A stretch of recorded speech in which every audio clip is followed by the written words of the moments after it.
आज हम 2023 के बोर्ड के पेपर को सॉल्व करेंगे। जैसा कि आपको पता ही है कि अब जो हमारे पेपर्स हैं वो फरवरी में होने वाले हैं, फरवरी लास्ट या फिर मार्च फर्स्ट में। तो देखो बेटा, पिछले साल जो पेपर आया था आज हम उसको सॉल्व करेंगे। तो इसमें जो पहला क्वेश्चन है, देखो द्विनिषेचन की क्रिया होती है। द्विनिषेचन मतलब होता है डबल फर्टिलाइजेशन, और डबल फर्टिलाइजेशन की जो क्रिया है वो आवृत्ति बीजी में क्या होती है, पाई जाती है। ठीक है। दूसरा क्वेश्चन है, टर्नर सिंड्रोम में रोगी की गुणसूत्रों की संख्या कितनी हो जाती है। ठीक है। तो टर्नर सिंड्रोम जो होता है उसमें गुणसूत्रों की संख्या हो जाती है 45। उसके बाद नेक्स्ट क्वेश्चन है, द्विनाम पद्धति में आधुनिक मानव का जैव वैज्ञानिक नाम क्या है। ठीक है। तो द्विनाम पद्धति में मानव का जो नाम है वो क्या है, होमो सेपियंस है। अब देखो होमो इरेक्टस क्या है, होमो इरेक्टस पहला खड़ा होने वाला मानव है। होमो ऐसे ही जो ये है हमारा पैंथरा टाइग्रस, ठीक है, टाइग्रस है तो ये टाइगर का नाम है। ठीक। इसके बाद अगले क्वेश्चन में जाते हैं, प्रतिजैविक का निर्माण होता है। ठीक है। तो प्रतिजैविक मतलब एंटीबायोटिक्स हैं, तो एंटीबायोटिक्स दवाओं का जो निर्माण है वो सूक्ष्म जीवों के द्वारा होता है। सूक्ष्म जीवों में हमारे बैक्टीरिया भी आता है, ठीक है, एल्गी आता है, प्रोटोजोअन्स आते हैं। तो इसलिए ये सब क्या करते हैं, प्रतिजैविक का निर्माण करते हैं। अब देखिए इसमें एक क्वेश्चन और है कि पहला प्रतिजैविक किसने बनाया। तो पहला प्रतिजैविक बनाने वाला कौन था, अलेक्जेंडर फ्लेमिंग। अलेक्जेंडर फ्लेमिंग जो था उसने क्या करी है, पहले प्रतिजैविक जिसका नाम क्या है, पेनिसिलिन, उसकी खोज करी हुई है। निम्न में से कौन सा एक ट्रांसजेनिक एनिमल है। तो देखो पहली जो ट्रांसजेनिक एनिमल थी वो तो भेड़ थी, उसका नाम क्या था, डॉली। ठीक है। डॉली पहला क्या है, ट्रांसजेनिक एनिमल है। लेकिन यहाँ पर ये पूछ रहा है कि कौन सा ट्रांसजेनिक एनिमल है, तो गाय भी बना दिया गया है, खरगोश भी, भेड़ भी। तो आंसर क्या है, ये सभी। देखिए अब अगला क्वेश्चन है, गोल्डन राइस में प्रचुर मात्रा में होता है, तो इसका आंसर है विटामिन ए। परितंत्र में मनुष्य का पोषी स्तर कौन सा होता है, तो तीसरा। मरुस्थलीय पादपों की पत्तियां किस में रूपांतरित होती हैं, तो पत्तियां जो हैं वो रूपांतरित होती है किसमें, कांटों में। ठीक है। मरुस्थलीय प्लांट मतलब जेरोफिटिक प्लांट। जेरोफिटिक प्लांट का एक कैरेक्टरिस्टिक फीचर ये होता है बेटा कि उसकी जो पत्तियां होती हैं वो कांटों में चेंज हो जाती है। क्यों होती है, ताकि वाष्पोत्सर्जन जो है वो क्या हो, कम हो। नेक्स्ट देखो यहाँ तक तो, क्योंकि पिछली बार पैटर्न चेंज हुआ था तो 8 क्वेश्चन ही आए थे, फिर 8 क्वेश्चन कौन सा आए थे, वन लाइनर। तो पहला देखो मतलब जो सेकंड क्वेश्चन है, लघु बीजाणु धानी की सबसे आंतरिक परत क्या कहलाती है। ठीक है। लघु बीजाणु धानी यानी कि माइक्रोस्पोरेंजियम, उसकी सबसे आंतरिक परत को टैपिटम बोलते हैं।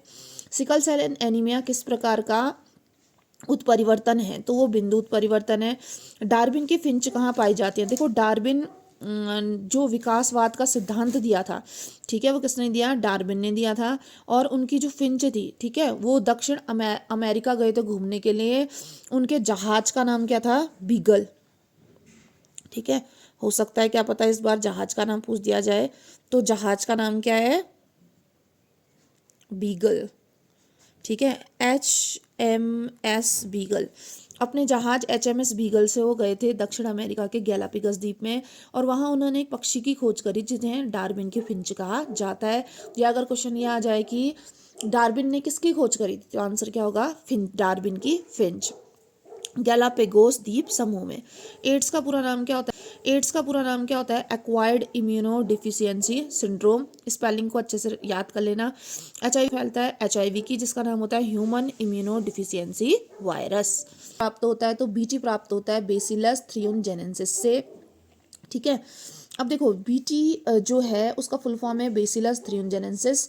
BT की बहुत सारी फसलें बनाई जाती हैं देखो इससे, क्योंकि इससे रोग प्रतिरोधी फसलें हैं, और इसके साथ साथ, ठीक है, BT एक ऐसा बैक्टीरिया होता है जो उस फसल में लगने वाले जितने भी कीड़े मकोड़े होते हैं उसको मार देता है। ठीक। तो इससे BT कपास बनाया, BT तंबाकू बनाया, ऐसे ही और फसलें भी बनाई गई हैं। नेक्स्ट क्वेश्चन है, CFC गैस का पूरा नाम क्या है, तो क्लोरोफ्लोरोकार्बन।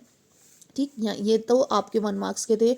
अब 2 मार्क्स में जो क्वेश्चन पूछा था कि भ्रूणीय विकास में अपरा द्वारा उत्पादित 2 हार्मोन के नाम, तो 2 हार्मोन कौन है, अपरा।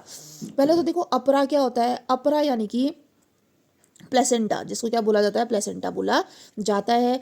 अब जैसे ये माँ का फिटस है, ठीक है, यहाँ पर को हमारा बेबी है, तो एक नाल है जो कनेक्ट कर रही है बच्चे को और माँ के फिटस को। ठीक। तो जो ये नाल होती है उसी को क्या कहा जाता है, जो नाल है जो बच्चे को और माँ का जो फिटस है, ठीक है, उसको जो कनेक्ट कर रही है उसी को क्या कहा जाता है, अपरा कहा जाता है। अपरा से जो मेन हार्मोन निकलते हैं, ठीक, एक है HCG, एक है HPL। HCG का होता है ह्यूमन, आपका क्या कहते हैं, मानव जरायु गोनेडोट्रोपिन।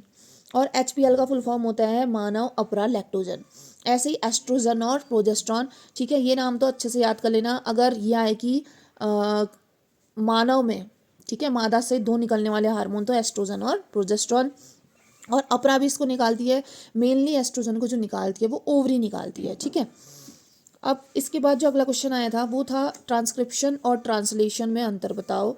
तो ट्रांसक्रिप्शन और ट्रांसलेशन में क्या अंतर है, देखो पहले तो ये प्रोसेस है क्या, डीएनए से प्रोटीन का बनना। डीएनए से प्रोटीन का जो बनना होता है उसे दो भागों में तोड़ा गया है, एक होता है ट्रांसक्रिप्शन, एक होता है ट्रांसलेशन। ट्रांसक्रिप्शन में डीएनए से एमआरएनए बनता है, इसे अनुलेखन या फिर ट्रांसक्रिप्शन बोला जाता है। और अनुवादन या ट्रांसलेशन में क्या होता है, एमआरएनए से, ठीक है, जो एमआरएनए होता है उससे जब प्रोटीन बनती है तो उसको क्या कहते हैं, अनुवादन कहा जाता है। ठीक, अनुलेखन